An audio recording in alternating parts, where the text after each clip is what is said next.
Mag-enjoy po kayo, iiyak, maiinlove. Dahil ang ating pong artista ay hindi naman po ganun at sikat na sikat, lalo na po si Miss Beauty at saka po si Kuya JM. At nagpapasalamat din po ako kasi ang pakit po ang napili nila na gawin, pelikula. Nandun po lahat yung in love, tapos yung faith ka sa yung simbahan namin kasi yan po yung pangakuan na sinasabi na pag may sakit po ay talagang gumagaling po. Pag mananalig na po. Lahat po ng mga aking mga kababayan sa Pakis, sa Pangil, at lalong-lalo na po sa Pangasinan, mga kaibigan ko, Bicol, Lucena, San Pablo City. Inimit ko po kayo na manood. Sana po supportahan niyo po yung Pakis News. Thank you po.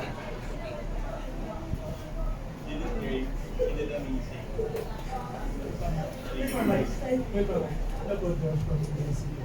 Direk, I'm curious na ako bakit yun yung fascination sa destinations. Like you did down yung Broken Hill Street. This one pa. Ano yung bakit yung fascination? Calle Marino. Yes. Bakit ganun yung fascination? Di ba ang sarap kung yung nag-document mo yung travel mo, tapos na-immortalize mo yun into a video na personal yung kwento sa'yo. Lahat kasi ng lugar na binanggit ko, may special space in my heart. Like yung Pakil, ang tatay ko, halos kalahati ng maubang deboto ng Turumba.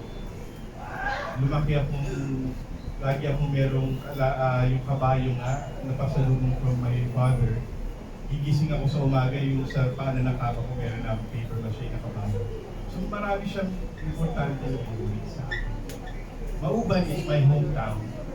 Doon po ako lumaki sa Mauban. So, kaya sobrang special din ang hometown. Para siyang kagaya ng producer ko, a love letter to the place, to the town na pinako. Kung hindi man, kung first time man, like yung Calle Marino, na first time kung inalok kami ni Eros Atalia at saka ni Jerry Gracio. Nung una namin, hindi naman namin kami-sabi yung Cavite City, yung Calle Marino, yung San Ipol.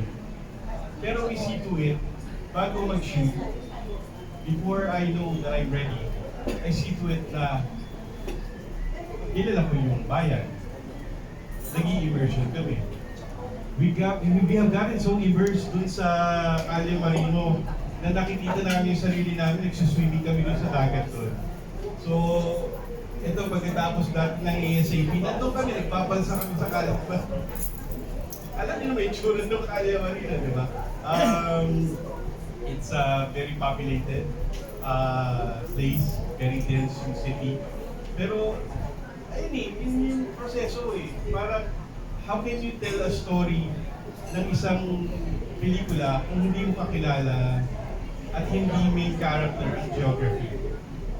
Naniniwala kasi ako na pag nag-shoot ka ng isang pelikula, hindi lang yung mga main characters na tao ang artista mo. You also have to consider or include the geography as one of your actors. Isa siya sa mga integral part of your story. So kapag di mo nakwento at nakilala yung lugar, how can you tell their story?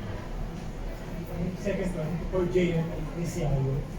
Ano yung personal na ibigay sa inyo ng pagtatrack? Like, basing yung pakapag-broken or pakapag-influence. Sa inyo personal, ano yung ibigay mo ng travel? Personal. Feeling, siguro bagong perspektibo, nakakapag-isip, nakakapag-unwind, kalimutan mo na yung negativity na natatamo mo sa workplace mo. And, ayun, ma-refocus, ma-reground yung sarili ulit. Ano bang mali, sa mga nagawa mo, ano bang sarili tama pa, ano pwede ko pa improve. Focus on ano bang part sa buhay ko na wala akong tulungan. Kaya ano yung importante sa pag-travel. Dahil meron talaga siyang ano po na vibe na ganun pinaparamdam sa akin. Parang may change yung Introduce lang din po namin isa po sa mga producer si Miss Pamela Migala. Hello po. Hello na po kayo, Express. Good afternoon, everyone. I'm Pamela Villanueva, and on behalf of our executive producer, Mayor Vin Soriano, I would like to invite everyone na tangkilikin ang pelikulang Pilipino.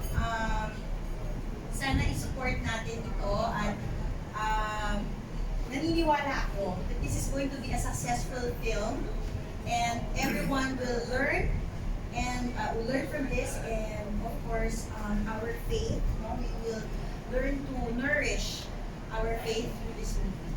Thank you, everyone. Thank you po, Thank you.